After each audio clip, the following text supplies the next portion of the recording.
Ya, Assalamualaikum warahmatullahi wabarakatuh. Kami dari kelompok 4 ingin memaparkan hasil penugasan kami yang ke-12 dari mata kuliah Data Raya dan Pemrograman yang beranggotakan yang pertama dari Aulia Nurul Hapsari dengan NIM 110162340, Nafa Nabihara Mania Serait dengan NIM 3071, Raden Nurrokisti Alika Larasati dengan NIM 3043, dan Raya Andini dengan NIM 3022 dan Wafa Fatma Syarifah dengan NIM 3053.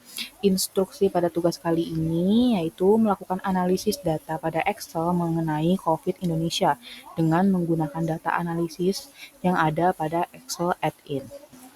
Berikut adalah tabel hasil interpretasi hasil statistik data COVID-19 Indonesia yang telah kami lakukan.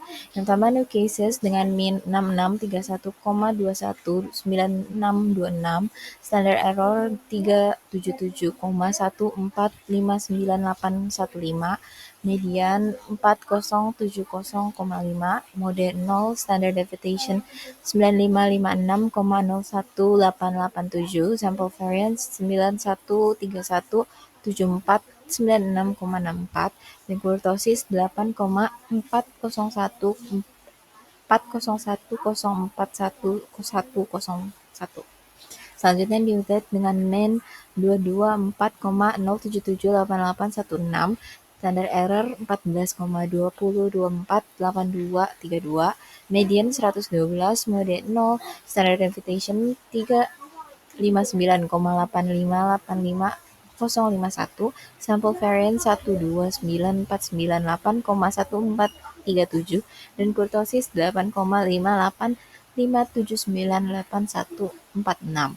Selanjutnya di recovered dengan min 6395,10187, standard error 357,261,819, median 3855, mode 0, standard deviation 95,2,199,569, sample variance 8194231,7,04, dan kurtosis 7,079222,642.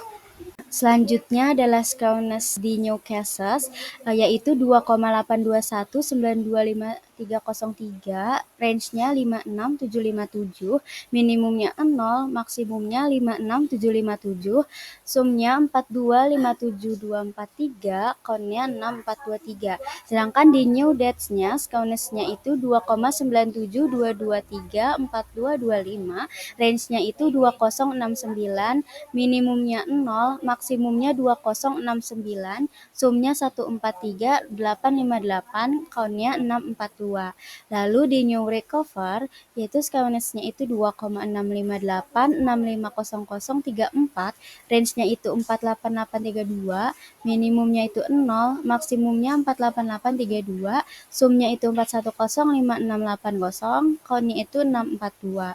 Lalu berdasarkan hasil analisis deskriptif terhadap data kasus harian COVID-19 di Indonesia ini dengan total 642 hari data, new cases-nya itu rata-rata atau min-nya itu 6.630 kasus per hari.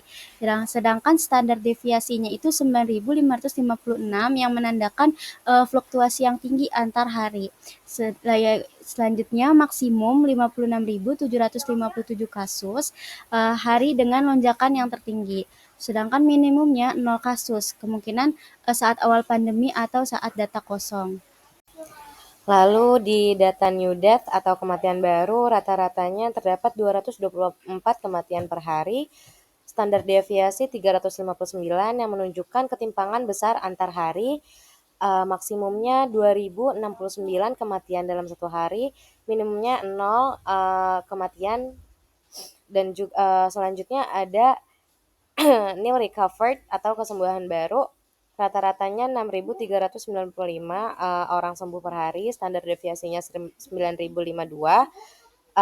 dan juga sangat fluktuatif, maksimumnya 48.832 dan minimumnya 0. Baik, untuk yang terakhir di sini adalah kesimpulan berdasarkan hasil analisis statistik deskriptif terhadap data harian COVID-19 di Indonesia selama 642 hari diperoleh beberapa hal penting yang dapat dianalisis. Yang pertama adalah jumlah kasus baru atau new cases menunjukkan adanya rata-rata sebesar 6.631 kasus per hari. Namun nilai standar deviasinya sangat tinggi, yaitu sekitar 9.556, yang menunjukkan bahwa jumlah kasus harian sangat berfluktuasi, dengan puncaknya mencapai 56.757 kasus dalam satu hari.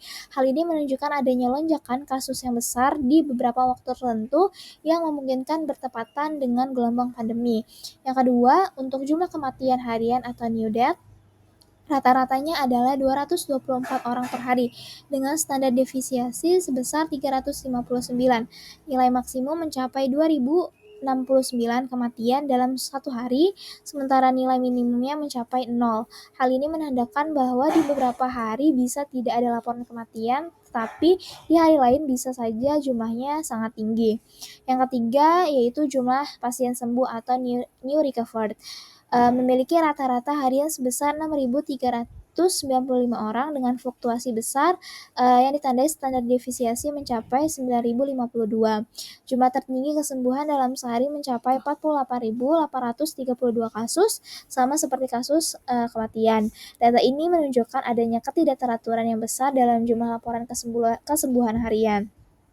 Secara umum, data-data menggambarkan bahwa situasi pandemi COVID-19 di Indonesia berlangsung dengan dinamika yang sangat tinggi, baik dari kasus baru, kematian, maupun kesembuhan. Kondisi ini mencerminkan pentingnya kebijakan yang fleksibel, cepat tanggap, dan juga berbasis data untuk menghadapi lonjakan atau penurunan angka secara tiba-tiba. Sekian presentasi dari kelompok 4. Kurang lebihnya mohon maaf. Wassalamualaikum warahmatullahi wabarakatuh.